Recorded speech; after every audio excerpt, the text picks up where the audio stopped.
Hi, everybody. I started the live just about 1 minute early, so I am going to wait and see who pops in.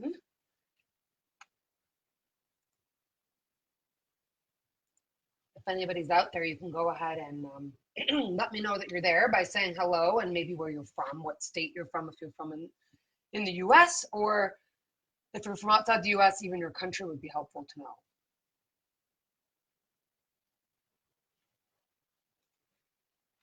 I'm going to go.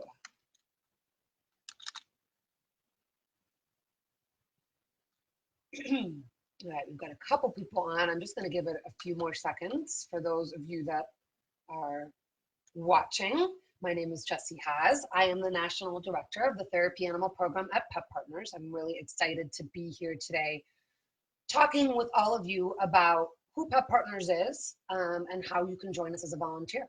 Before I get started, I really would like to know who I am speaking with today. So if you could do me a favor and type in the comments there where you're from, that would be great. I'd like to know where folks are joining us from. So you can just put your state or your country if you're from outside the US. That would be wonderful. Unfortunately, I'm not seeing them come through. But it could be just that I'm not seeing them. The other thing oh, there we go. Hello from Tahoe. Thank you, Alexandra. That helps me just know that I'm being heard. I was a little worried there that maybe my audio wasn't working. So I've got Alexandra from Tahoe. The other thing I like to check in with folks on is what kind of species they plan to join Pet Partners with. You may know that we register 9 different species, not just dogs. So let me know where you're from and what kind of pet you have. And I see that we have Nikki. Hi, Nikki. Nikki has llamas and she's in Bellingham, Washington.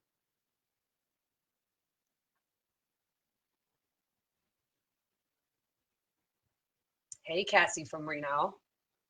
Canine owner. Hi, George. How are you? George is from Romania. Pet Partners registers teams in all 50 states. We have 10,000 volunteers, but we also register volunteers in more than 10 other countries outside the United States. So I'm really glad we have a global presence here on the live. If anybody else wants to chime in with where they're from or what kind of animal they have, that would be really helpful because then I can be sure that I talk about things a little bit more specifically, especially if we have non-canine folks tuning in. Hi, Jane from Arizona. Great. Liz is already coming in with the first question. That's great. You can keep the questions coming in the whole time that I'm talking, and I'll pause and kind of catch up and answer the questions. But Liz typed in here, can you register more than one animal to handler? You absolutely can. Lots and lots of our volunteers do that. They register with animal A and animal B. And I just want to point out that that is 2 different teams. So we see each pair as a unique team. So you would hold 2 team registrations if you have 2 animals. And you go through the evaluation process with the animals separately because at any given time, the handler can only have 1 animal out on a visit. So maybe you go on Mondays with 1 cat and you go on Fridays with a different cat. We got folks from Michigan, Ohio, and more dogs. So great. So like I said at the beginning, I'm Jessie Haas. I am the National Director of the Therapy Animal Program at Pet Partners. And I am here to talk today about who Pet Partners is generally, what our mission is, and what our teams do out in the community when they're volunteering. And if all that sounds good to you, I will also talk about how you can join Pet Partners. What are our requirements? Throughout the time that I'm talking, please feel free to ask questions, make comments. I'll stop periodically, but I do want to make sure that I get through some content as well in terms of the things that I know most of you want to hear about. So a little bit about Pet Partners. We are based our headquarters is in Bellevue, Washington. And as I said earlier, we have therapy animal volunteer teams in all 50 states. We have about 10,000 human volunteers. But I always like to point out that Pet Partners does more than just the therapy animal program. We are actually an organization that is broadly dedicated to the improving of human health and well-being through the human-animal bond. And obviously the therapy animal program is a primary way that we do that. It is a very public-facing thing that we do. But Pet Partners is also involved in a number of other activities, and you can check out our website for more about Generally, people want to know where is it that you volunteer when you become a pet partner's handler? And the answer really is a variety of different places. Our volunteers volunteer at thousands of different facilities across the world, but I'm going to talk a little bit about the main categories. Many teams volunteer at hospitals, as you might imagine, but they also volunteer at other sort of medically adjacent type places. So we have a lot of volunteers who might volunteer in a rehab facility. So not actually in a hospital, but in a rehab facility away from the hospital. It's still obviously involved in sort of that medical arena. We have a lot of teams who volunteer at cancer treatment centers, where they may provide comfort to somebody who is receiving an infusion of some type. Of course, we have teams in nursing homes and assisted living facilities. Those are very popular locations. On the other side of things, we have teams in schools and libraries and more education-based visits. And then we have teams doing things like visiting within the justice system, or visiting at public education events where they are teaching people about proper animal care or proper interactions with animals. Really, the sky's the limit. Our teams are able to really decide the volunteer opportunity that is best for them and the right fit for their animal, and then go from there. So you are sure to find something that you like. Colleges and universities was the one I forgot to mention, and airports. Those two locations are really growing in popularity over the past few years. So wanted to mention those as well. So those are the types of visits that our handlers with their animals, what we call a team, do out in the community. The natural next question is, what do you do when you're on a visit? What do you do when you show up at the hospital, or when you show up at the nursing home, or when you show up at the school? And there's kind of four big types of visits. Obviously, every visit's going to look a little bit different, but most of our teams are providing what I call a social visit, which actually isn't a word that I love to use because it implies that maybe the visit is just casual or fun. And certainly social visits can and should be casual and fun in a lot of cases, but social visits can also provide some real benefits to the person receiving the visit in terms of their health and well-being. So imagine a situation where you and your llama are visiting in a nursing home, and you show up and you check in with the volunteer coordinator, and they say, all right, here's the 10 rooms that you're going to go visit today. And every time that you're there, every week or every month, there is the same name on that list. And you might be the only person that individual sees every week or every month, or at least consistently sees every week or every month. And so through your visits, even though they are only social in nature, they really are helping to reduce the isolation of a person who really needs that and can experience a lot of short-term improvements and long-term improvements from your visits. The second type of visit that our teams do is sort of in this category of stress reduction. So I mentioned colleges and universities. That's a really common place where these types of visits happen, where our teams will go at a specified time where stress might be high. So moving in week for freshmen can be very stressful, and having a pet partner's handler with, say, her dog there can help lower anxiety and lower stress for that college student. Obviously the same during final exam week. The third type of visit is something that's a little bit more formal. We would call it like a formal therapeutic visit. And this is a situation where a team would actually, in most cases, pair up with a professional in terms of actually delivering that therapeutic treatment. So I'm going to give you an example. A person with a cat might visit a rehab center, and you might work with a physical therapist there, and the physical therapist is working with a patient on some of their fine motor skills or regaining those after an accident, for example. And they may ask that you allow the person to brush your cat. And that would be part of the rehabilitation program. So you are kind of managing the interactions with your animal, and then of course that professional is managing the interactions with the patient. The last type of visit I want to mention, and again, this list is not exhaustive, and then I'll pause for questions and check out your comments, but a really big category of types of visits we see is literacy-based or reading visits. So Pet Partners has a special initiative called Read With Me. And through Read With Me, it's a totally free initiative. So after you're registered, you can join it.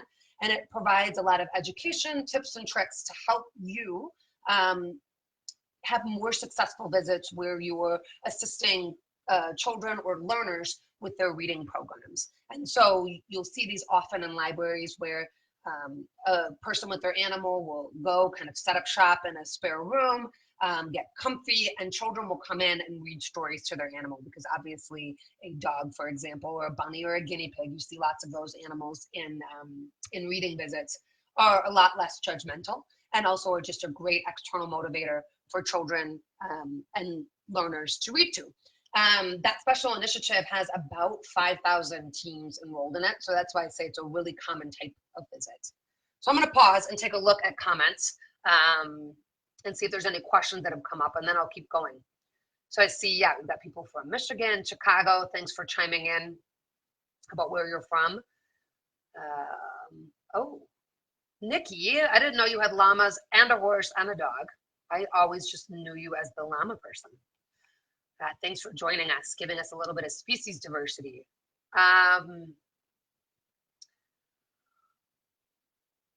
More people from Bellingham. Okay, so we got some questions here about how to get started to get your dog registered, and I'm going to go over that in just a second. That's sort of the second half of what I want to talk about. And then Tara, thanks for the question about, are we affiliated with PetSmart?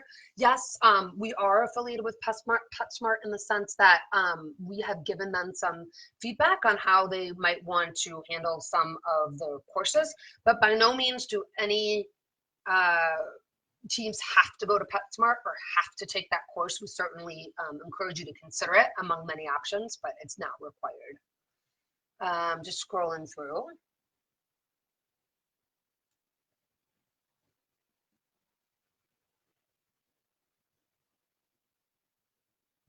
Oh, yay, we have a bird person. Hi, Athena. That's great. Athena, just a tip for you, and actually this is a tip for everybody. If you go to our website and you click on the volunteer tab, and then you can say, take your first step. Hopefully somebody can throw the link up there for me about kind of program requirements and getting started. But it's kind of all over our website. But if you create a volunteer center account with us, we have set up a lot of information for you to find out more about all the things I'm going to talk about today, as well as kind of how to prepare for your evaluation. And so if you log into the Volunteer Center after you create the account, you'll see a big brown box. It's like a main menu item, and it says resources. If you click in there, you can search for a number of different resources. You don't have to yet be a volunteer. We have many things that are available just for prospective volunteers. So if you, Athena, for example, were to type in bird, you will get lots of bird-specific resources, which is very helpful when you're dealing with a less common species. We don't have, obviously, nearly as many birds in the program as we do dogs. So you can take a peek and actually look at what are the requirements for birds specifically, because they vary they are a little bit different than some of the other species. What does the evaluation for a bird look like? Obviously very different than the other species. And so I encourage you to take a peek at that. People from Oregon. Somebody asked here about what if there are no chapters in my state? So I'd like to answer that one now. So as I said at the very beginning, Pet Partners is present in all 50 states in the sense that we have volunteers in all of those states. In 4 select areas, we actually do have chapter markets for Pet Partners. It is something that it's a model that we are moving towards, that we can provide more local support and kind of a local flavor to the program, and give our volunteers somebody closer with whom they can work if they need to.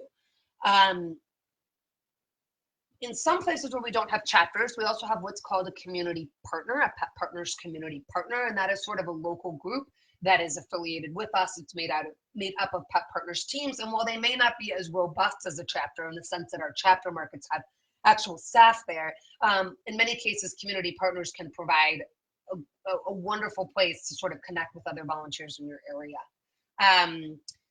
But I do also want to stress that volunteers can just join the program at a national level. You do not have to have a local group.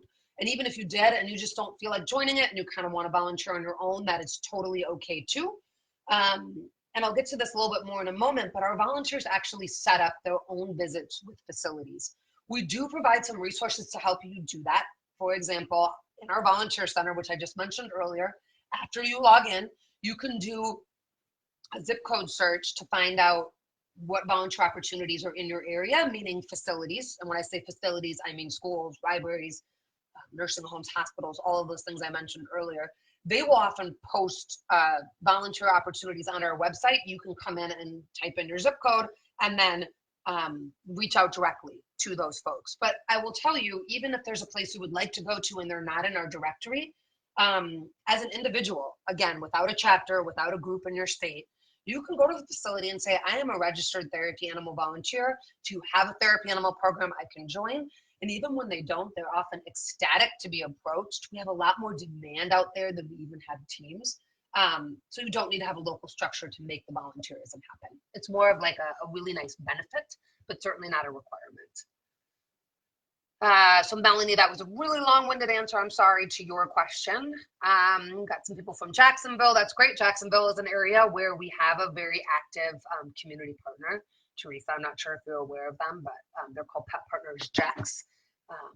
So there's an example of an area. Oh, thank you. And for those of you who have heard me talk about the creating your account, we just threw a link up there so you could take a look at how to create that account, get to the resources I've mentioned, and also get to the volunteer opportunities search function.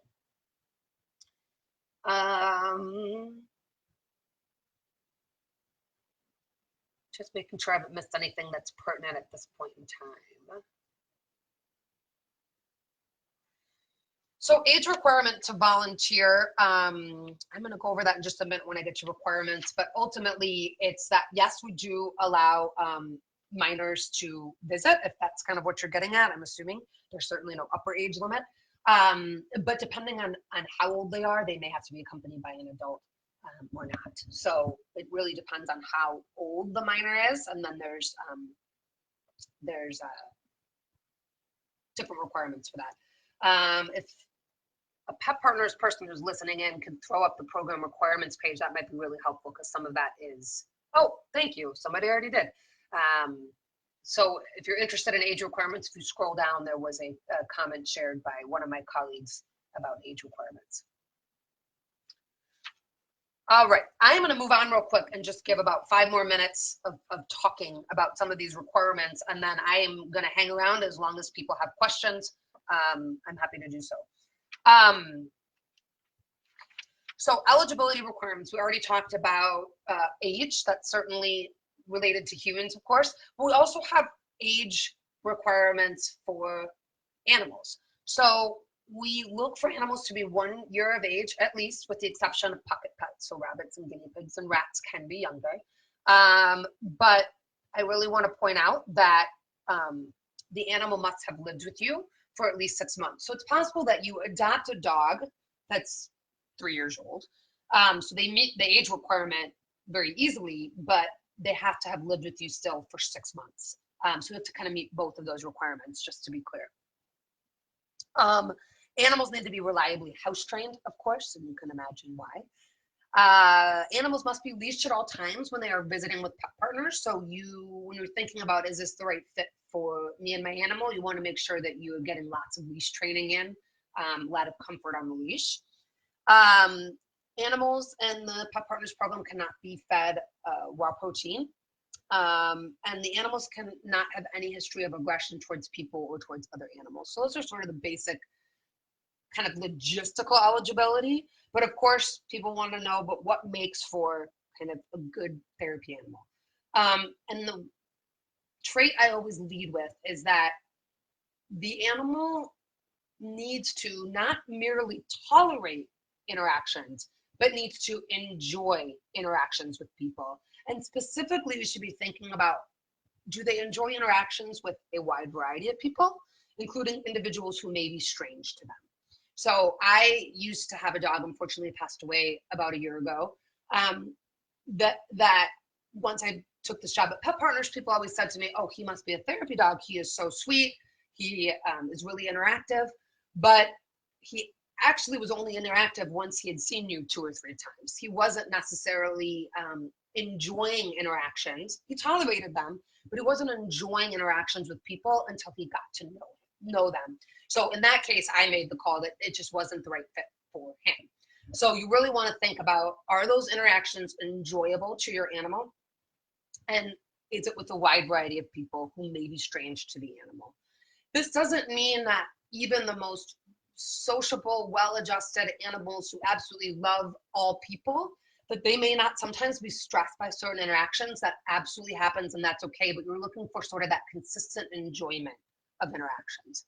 Of course, we want them to be friendly and sociable. I also like to mention that the animals should be somewhat forgiving, because depending on where your animal is visiting, they may have interactions that feel a little bit uncomfortable, where somebody pets them awkwardly.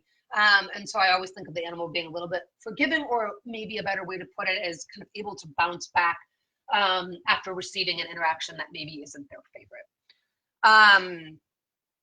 We also need to have animals have basic obedience skills that are appropriate for their species. So that's gonna look a little different for different types of animals.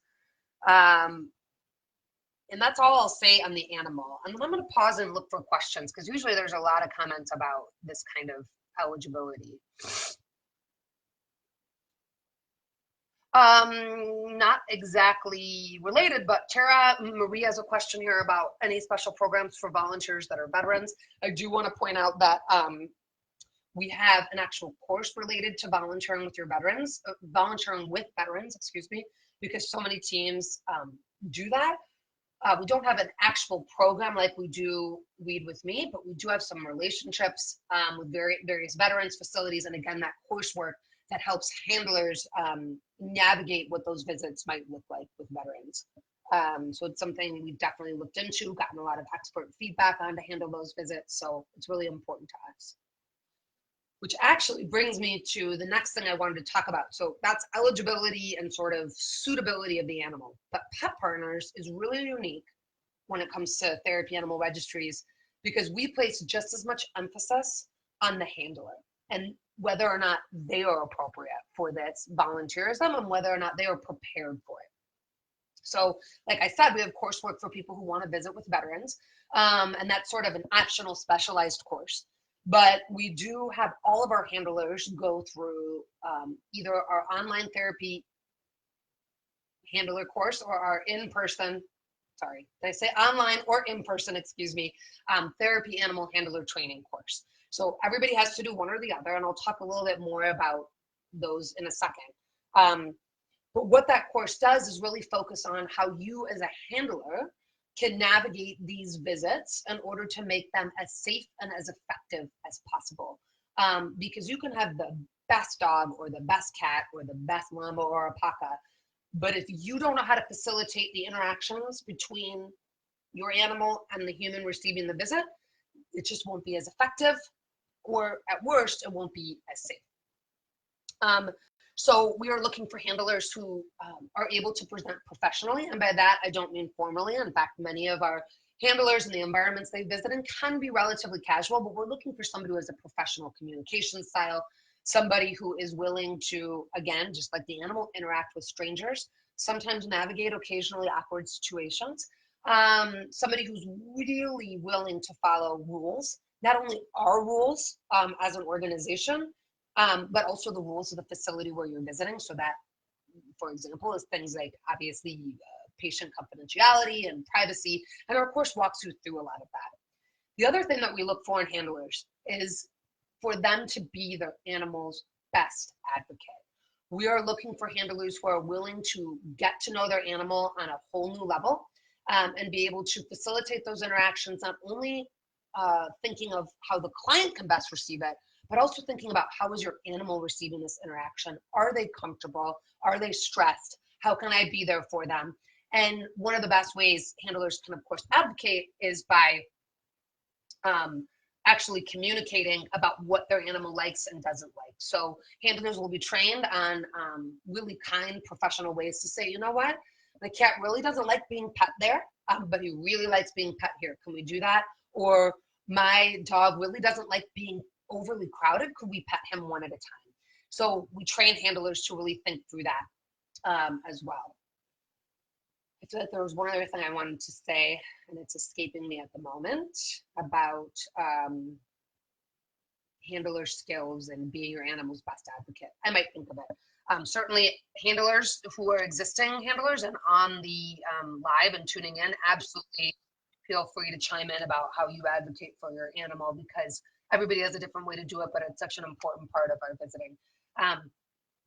Not only because it makes things safer and more effective, but it is part of our mission. It's ingrained in our mission to ensure that animals are not just tools. We want to make sure that their welfare is a priority, and we never want to put them through things that make them feel unsafe or uncomfortable. That's all I'm going to say about eligibility and what we look for in handlers and animals. And just taking a peek. Good conversations going on in there. I will loop back and see if I need to chime in, but I think it looks like folks are handling it. Last thing I'm going to talk about, and then it's the floor is yours to ask questions and make comments. I'm going to talk a little bit about the steps to become a Pet Partners registered team with your animal. The first is, of course, create your account. We've already talked about that. When you create your account, you have the option to begin a registration. We use the word registration to refer to the process of doing everything that you need to do to get your paperwork stating that Pet Partners obviously stands behind you, we're willing to insure you, and that you are associated with our organization. So after you start your account, you can begin the registration process, and it shows a number of different steps. Some of those steps are real simple and easy, just biographical information about you and your pet. But then there are a couple of steps in there that really deserve a little bit of chatting here. The first, of course, is that handler's course that I mentioned earlier, and I don't think I said very clearly, I kind of got tripped up on my words, I apologize, but we have a required course that all new handlers need to take. It can be taken online or in person. There's pros and cons to both formats. If anybody wants to ask what those pros and cons are, put it in the comments, and I'm happy to talk about kind of the pluses and minuses. But ultimately, it's really about choosing the format that works best for you. Although in some places, we don't have that many people to teach this course in person, so you may be sort of left with only the online option. After you take the course, you are eligible to then evaluate. The evaluation is, of course, an assessment of you and your animal together, and it must happen in person. That cannot be done virtually. Luckily, we have more evaluators than we do instructors for this very reason, because there is no online option, so we want to make sure that there is as much evaluation availability as we can. And the evaluation takes about 30 to 45 minutes. It really just depends on each team and how quick the evaluator goes through things. And it's really a series of exercises that test two big chunks of things. The first assesses the obedience skills of the animal for the most part, and the handler's ability to elicit some of those obedient responses.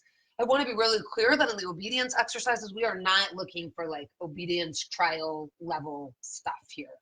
We're not going to make your animal sit for a minute while you walk all around the room or anything like that. We're going to be looking for a brief sit, a brief down. We're going to look that your animal can walk nicely on a leash close by to you. The other chunk of exercises is really what we think of more of the aptitude assessment. So in that portion of the evaluation, we are attempting to simulate as best we can some of the encounters you as a team may see on a visit. So there might be a loud noise, or there might be a crowd of 3 people attempting to pet your animal at the same time. And we want to see not only that the animal can at times enjoy this, or if it's not enjoying it, but it can recover and kind of get better skills and obedience plus aptitude. Most folks are really, really nervous about the evaluation. We do train our evaluators to be as warm and welcoming as possible. They really do want to set you up for success, but it is normal and natural to be a tad nervous. It does happen. I do encourage you again to look at the resources in the Volunteer Center. You can look at things like an evaluation overview where you can see exactly what to expect. And just sometimes knowing what to expect eases the nerves a lot. And of course, the handler's course will also go through what to expect kind of broadly at an evaluation, but then we have resources that drill down a little bit more. In addition to the course and the evaluation, a really key component of the registration steps is that you need to visit your veterinarian. Of course, we want only healthy animals to be participating. But when I say only healthy, I mean healthy enough to visit, healthy enough that whatever ailments they may have don't impact their ability to visit. And by that, I mean that you may have an animal with a disability or an animal that has a chronic but very manageable health issue, right? And those animals, in most cases, in many cases, are still welcome to participate in the program, but we need to see the information on all of these animals to make sure that, again, they are healthy enough to visit. I would encourage you that if your animal has a health issue like this, one of those more manageable ones, even if it's sort of ever present, reach out to us before you get too far in the process, because it's always good to just double check that there isn't something disqualifying about the animal's health condition, okay? And then once all of those steps are done, you can complete your registration, meaning all those boxes that are in your My Registration steps will be checked off. Our staff team reviews it. If everything looks okay, you're all set to be registered. You'll get a letter in the mail. Later, you'll get a badge in the mail, and then you're all set to go. So I'm going to stop there. I've got nothing else prepared to really talk about, but I would love to answer more questions. That's why I'm here, and I would say we've got at least 15 minutes to do so. Caitlin asked about if there's any training to get done in Atlanta. So this is an important point. So I've already mentioned a couple of times the required handler training that can be done online or in person. So that doesn't matter where you are. I think what you may be asking, and it's a question we often get, is what training does my animal have to do? And ultimately, we don't require any specific training protocol. You can take a PepSmart class. Somebody mentioned that earlier. I believe that in many locations they do have therapy animal classes, but you might find those classes at an independent training school. You're welcome to do that. Many teams, all they really need is a basic obedience course or a brush up, especially if the animal is older. We don't require that you go through anything. The important part is that when you show up at the evaluation, your animal can pass the evaluation, but oftentimes with the right temperament and basic obedience, they may be able to pass without any sort of formal training. Another main reason we don't require training, people always ask, is because we are welcoming of 9 different species. And so there probably doesn't exist in many communities a therapy animal training class for a rabbit, right? So we want to be cognizant that all of the animals are different species. They're coming in at different ages with different experience levels. And so dictating a certain type of training course could be a barrier or an obstacle for some people that we don't want to create. So it really is up to you as a handler to find the type of training that works best for you. And that may be training just in your living room on your own. That's totally acceptable as well. So pros and cons of online versus in-person training. Like I said, a lot of this has to do with really your personal learning style. I am really pleased to report that the pass rates at the evaluation are nearly the same between online and in-person, which means that they are both adequately preparing handlers not only to evaluate well, but to go out and visit well and kind of know their stuff when they get out there in the community. I think the main pro of the online is it's consistent, right? Like it's not going to vary from instructor to instructor who might teach it, even though we do train our instructors to be consistent. So you know that you're getting the most consistent information. I think the other pro, of course, is that it's kind of come and go as you please. So if you want to do an hour today, an hour tomorrow, an hour the next day, you can do that. So if you're a busy working professional raising young kids and the idea of going in person for an 8-hour course on a very specific Saturday doesn't work for you, the online is really going to be there for you. I also really like that the online handler course is available to you after you complete. So if you're somebody who is taking the course and then you decide, I'm not ready, or my animal's not ready, I need 3 months before I evaluate, that's fine. You can then revisit the course whenever you want. It's available to you in the online account. Obviously, the benefits of the in-person course is that you get to learn alongside others. Usually they're pretty small courses, about 8 to 10 people, but you get a chance to sort of learn from the questions that they're asking just like any in-person course. That can be a big benefit. You also have a licensed instructor in front of you who has been trained by PEP partners. So when you have kind of highly individualized questions, you can ask them right then and there. You don't have to send us an email afterwards. So it's kind of weighing which works best for you. And like I said, there are some folks who may just not have an instructor in their area who's offering very many workshops, and so you'll have to take the online course, but it works well for a lot of people. Let's see here. Yep, somebody chiming in that they have a deaf lab. Absolutely, we have animals that that have disabilities and visit wonderfully.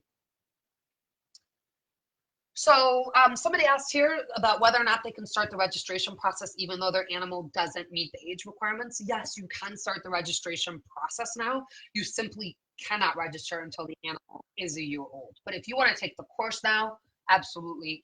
You'll probably want to wait on getting your vet paperwork until you know a little bit closer to the date of when you're gonna go through, because those do expire. You know, the vet forms can't be on file for 2 years. Of course, we need to see a more recent one, but you could absolutely start the process, no problem. Somebody asked if CGC, Canine Good Citizen, is required. It is not. However, if you've done CGC, that is a nice preparation step. There are some things in our evaluation that will look somewhat similar, although not the same, but it's absolutely not required. So good question about costs to join the program. So there are kind of two separate costs when you first get started. The first is your course fee. So if you take that course online, it is $70. If you take a course in person, the prices can vary, and that's because the instructor gets to decide what it costs, mostly because that person is booking a room. Oftentimes they're providing food, they're providing the manuals. So you'll see a range of prices for instructors based on geography. But for people taking the online course, it's $70. And then a new team registration, like the actual registration itself, is $95. So those are sort of the startup costs. Very important to remember that you do not have to take the course again at any point in time as long as your registration stays active. This is a really good time for me to point out that PEP Partners has something that we call a renewal registration. PEP Partners requires that you renew your registration every 2 years. You don't have to retake the coursework, but the other elements like an evaluation and visiting your vet does need to be done every 2 years. This is part of our commitment to safe and effective visits and our commitment to animal welfare. As you can imagine, especially as an animal, say like a canine, gets older, they're going to evaluate very differently at 10 than they may have at 2. And so we want to make sure that we get an evaluator in front of that animal and in front of the handler and make sure everything is still good to go and that they're set to visit. So, yep. What states does PEP Partners have a presence in? We have a presence in all 50 states, of course, some more than others. This person's asking about Pennsylvania. Yes, we do have several volunteers in Pennsylvania. Obviously, that's a big state. Depending on where you neighbor, we also have lots of people in the neighboring states, Jersey and Ohio. And so, so somebody asked about the best process for retired seniors with minimal computer skills to register a team. So we do require that everything is done online. That's mostly because with our volume, we can't manage paper processes. And for most people, it's a little bit more efficient to do it online. But if you're having any trouble, we do have a very well-staffed team that works with me. There's 9 of us that are all here to support our volunteers. If you're having trouble, just let us know, and we will walk you through the process as best we can. We're here to help. We care about our volunteers. We know that all you want to do is get out there and share your pet with others, and we want to help you do that. So reach out to us if you're feeling apprehensive about the online process. Requirements to become an evaluator. I love that question because we're always looking for new evaluators. Generally, we like somebody to have about 18 months of handling experience before they go through the evaluator training process. And that's mostly because part of being a good evaluator is understanding how to set up an evaluation so that it obviously simulates a visit. So you yourself have to have gone through visits.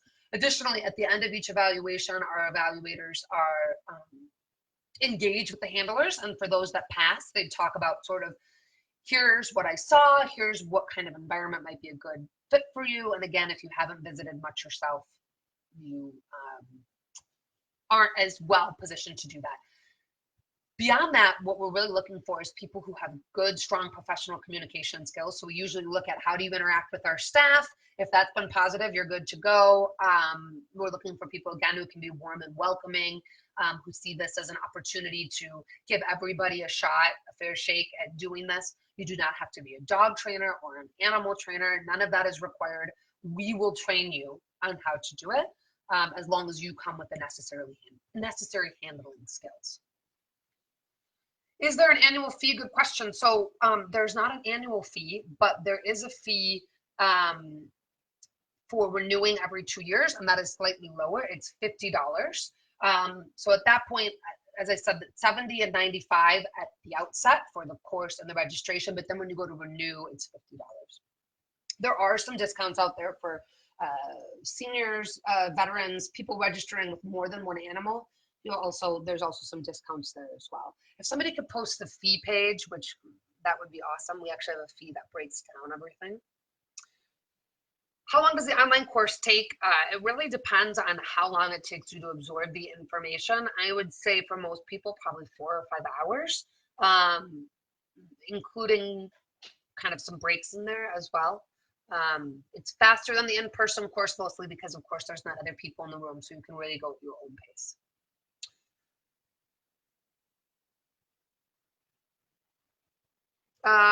Somebody's, let me read this comment just to make sure I understand it's understanding.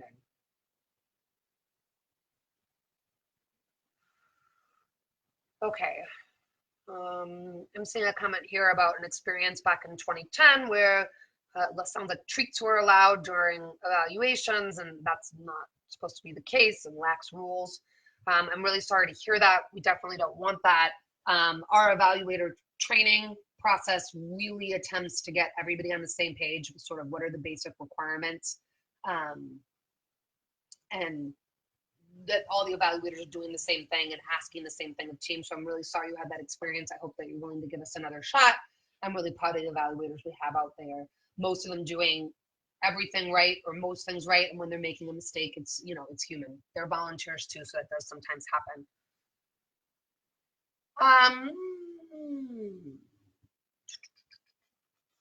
Just making, some of these I've already answered. Oh, somebody asked if it's allowable to take the face-to-face course after taking the online course. Absolutely it is. A lot of the content will be the same. There is another option. We do have what's called mini workshops. They are in-person handler training on specific skills. Like one is called being the best for your pet. And that's a lot about that advocacy I talked about earlier in terms of advocating for your animal when they're in a stressful situation or they're not being petted properly or the way that they like. Those mini workshops do not fulfill your handler requirements, meaning they don't mean that you don't take the other course. But if you take the online course and you're thinking, ooh, I'd really like to do something in person, you could take one of those mini workshops if they're available in your area. And generally speaking, they're totally free. And it is a way to sort of get in front of somebody who has that special pet partners training and learn about a specific topic. Thank you. So the fee structure was posted for people who had questions about that. Somebody asked about, I don't see pet partners teams at my local city. So I'm going to go over this one more time, that pet partners teams are able to approach facilities and say, I have a registered therapy animal. I am a registered therapy animal team. I would like to come visit. And you can set those visits up directly. Pet partners does not need to be in the middle of that. But for those of you who maybe don't want to make that contact on your own, you've got a couple of options. You can take a look at your volunteer center account, and you're able to search by zip code and look at what volunteer opportunities have been posted on our website in your area, and then there's an ability to contact people there. You can also look and see if there's a local group. I know this person says there are no PP pet partners teams in their area, but for those of you who do have it, you can also reach out to the group. So it's really an individual relationship between you and the facility. So the fact that there aren't other teams right in your city does not impact your ability to participate at all. And if you need any tips or advice on how to make that connection with facilities, our staff is absolutely there to help you think through how to make that contact. Lots of good questions. Just give me a second to scroll because I feel like I've missed several. Okay, Are animals covered by Pet Partners Insurance when visiting, or is this an extra charge? Tara, great question. I should have said this earlier. So people often ask, why are we paying to volunteer? And really, what we ask for you to pay doesn't cover the costs of what we are providing in return, and we make up that difference via donations and grants and all that good stuff that nonprofits do. But as part of your registration fee, you are covered by a very comprehensive insurance policy that applies to all of our registered volunteers. In the volunteer center, you can print off a certificate. You can bring it to any facility who is interested in having you come visit. Also, I should mention that fee covers lots of free coursework. So somebody asked earlier about visiting with veterans, and that's a free course.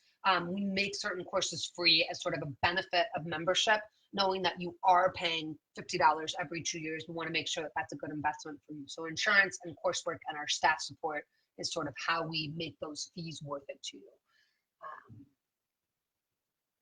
I know I've been on 45 minutes, but I promised I would hang around as long as there are questions, so I think I've got a little bit more time. Thanks for those who have hung in the whole time. Somebody asked about specific obedience skills of a rabbit. I do really encourage that you hop on the resource library and type in rabbit, and you'll get all of that information written out for you, which would be really nice. We're looking for the same sort of temperament with rabbits, but of course, species-specific things are a little bit different in terms of obedience.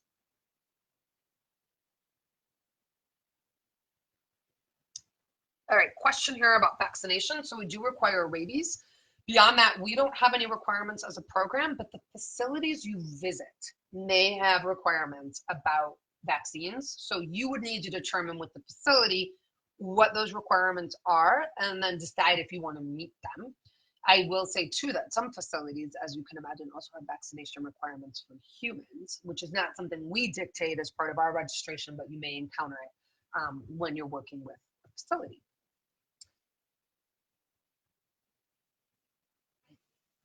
I think I've hit just about everything. Did anybody have a really burning question that I didn't get to? Oh, I got one.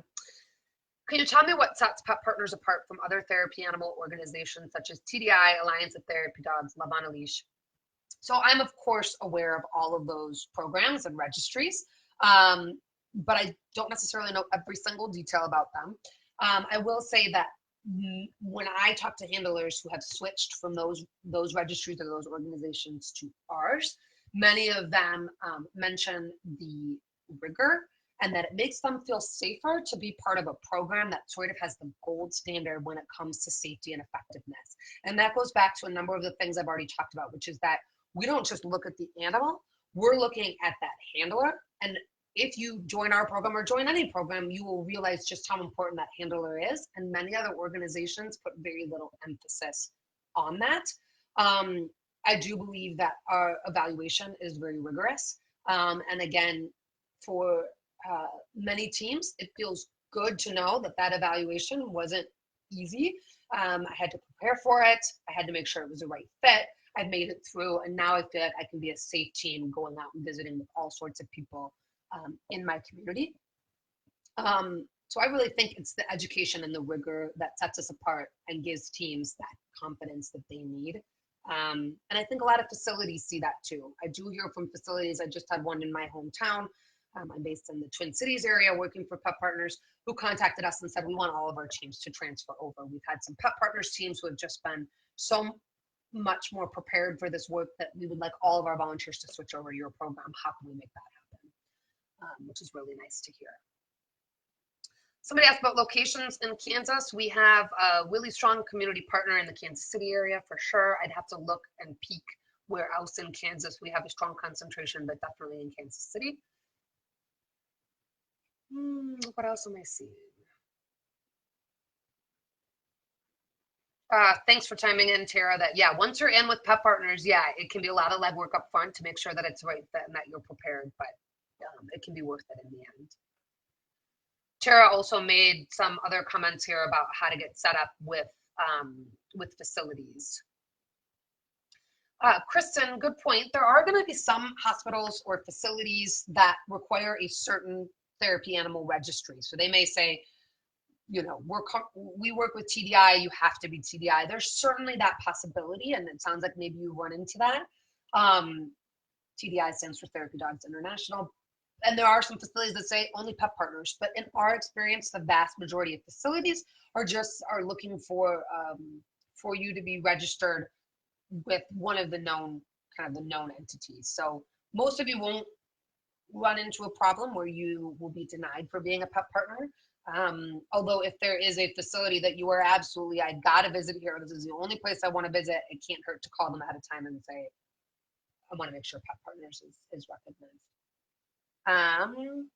What types of gear is required to wear to designate your affiliation with pet partners? Great. The only thing that you have to wear is a badge, which we provide along with a lanyard, and that will have your picture and your animal, so you and your animal together. And we always recommend that you also carry your registration letter, although your badge really is proof of registration, and that you can carry your insurance certificate too. That can always be good at the beginning. The badge is really all you absolutely have to wear. There are some rules, like about clothing. You can't wear open-toed shoes in a lot of cases, but I don't think that's what you're asking. You're asking specifically about gear. The animal doesn't have to wear anything. And in fact, we have a lot of rules about what they cannot wear, and that's mostly for infection prevention and control reasons, because things have to be very clean, and also because we don't want people's fingers getting caught in different apparatus. So many of our animals wear nothing, or they might wear a scarf is allowed, like a little bandana around the neck. It's awesome if you want to wear one that is branded as pet partners, but your animal doesn't have to be branded as such. We just look for that badge, or the facilities will look for that badge.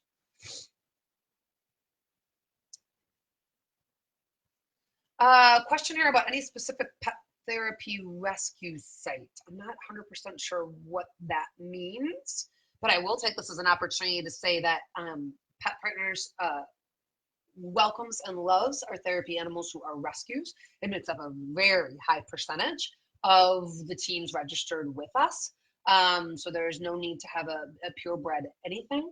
I also want to point out that we don't have any breed restrictions. Specifically, we get that question about dogs. We do not have breed restrictions. And we have many